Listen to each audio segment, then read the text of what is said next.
শুধু দর্শকবৃন্দ, আমি গ্রামীণ চিকিৎসক অনন্ত রায় হাজির হয়েছি অনন্ত বিশ্ববার্তায়। আজ আমাদের সামনে বহু চিকিৎসার ডালি সাজিয়ে উপস্থিত হয়েছি। আমি এক এক করে বলবো আপনাদের সামনে সব কিছু। তো আপনারা যেমন ওই করোনার সময় জ্বরে ভুগেছিলেন, শ্বাসকষ্টে ভুগেছিলেন, যার জন্য আপনারা রাত্রি জেগে মশার কামড় খেয়ে সকালে লাইন দিয়ে ভ্যাকসিন নিয়েছিলেন, সবাই মনে আছে সকলেরই, ওই 20-21 সাল নাগাদ। তো আজ তারই হচ্ছে জের রয়ে গেছে ওমিক্রন। এই ওমিক্রন হচ্ছে ন্যাচারাল ভ্যাকসিন। ওমিক্রন এইটা ন্যাচারাল ভ্যাকসিন। এটা হচ্ছে প্রকৃতির থেকে, আপনা থেকে পাওয়া যায়। এখন ঘরে ঘরে প্রায় সকলেরই জ্বর হচ্ছে, পায়খানা হচ্ছে, বমি হচ্ছে। তো তার জন্য ভয়ের কোনো কারণ নেই, উৎকণ্ঠার কোনো কারণ নেই। এই জ্বর শুধুমাত্র প্যারাসিটামল খেলেই ভালো হয়ে যাবে। হাত ব্যথা, জ্বর যদি আসে তখন আপনারা 50 mg প্যারাসিটামল 2-3 বার খেতে পারবেন, কিন্তু অ্যান্টিবায়োটিক খাওয়ার কোনো প্রয়োজন নেই। তাকে আমরা সবাই ব্যস্ততার যুগে বাস করছি, তাই যে যার রুজি রোজগারের ধান্দায় ছুটতে হচ্ছে সকাল থেকে রাত্রি পর্যন্ত। তাই একটু বাড়াবাড়ি হলে ডাক্তার কাছে ছুটতে হচ্ছে।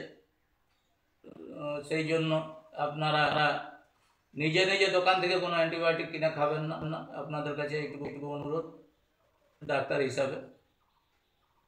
তো আপনারা দরকার হলে ডাক্তারদের কাছে ডাক্তারবাবুদের কাছে যাবেন। তারা মতো আপনারা ওই ডাক্তারবাবুদের কাছে গিয়ে ওষুধ কিনে খাবেন। রাস্তাঘাট থেকে ওই দোকানের রাস্তাঘাটে দোকান থেকে ওষুধ কিনে খাবেন। আর এতে ভয়েরও কোনো কারণ নেই, উৎকণ্ঠারও কোনো কারণ নেই, কারণ এই জ্বর আপনা থেকেই ভালো হয়ে যায়। এই ন্যাচারাল ভ্যাকসিন অর্থাৎ প্রকৃতি মায়ের যে ভ্যাকসিন, এই ভ্যাকসিন যারা জ্বরে ভুগছেন বা যারা একটু মনে করছেন যে এই জ্বর সারবে কিনা, সারবে, আপনা থেকেই সেরে যাবে।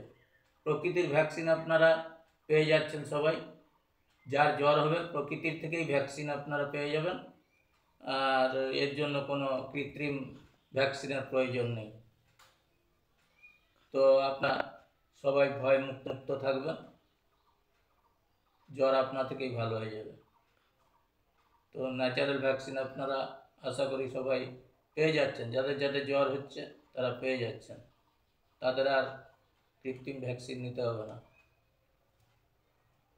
আপনারা সবাই ভালো থাকবেন, আর লাইক করবেন, সাবস্ক্রাইব করবেন, তাহলেই আমার এই পরিশ্রম সার্থক হবে। আজকে এখানেই রাখছি, এর পরবর্তী সময়ে আবার কিছু নিয়ে আসবো আপনাদের সামনে। নমস্কার।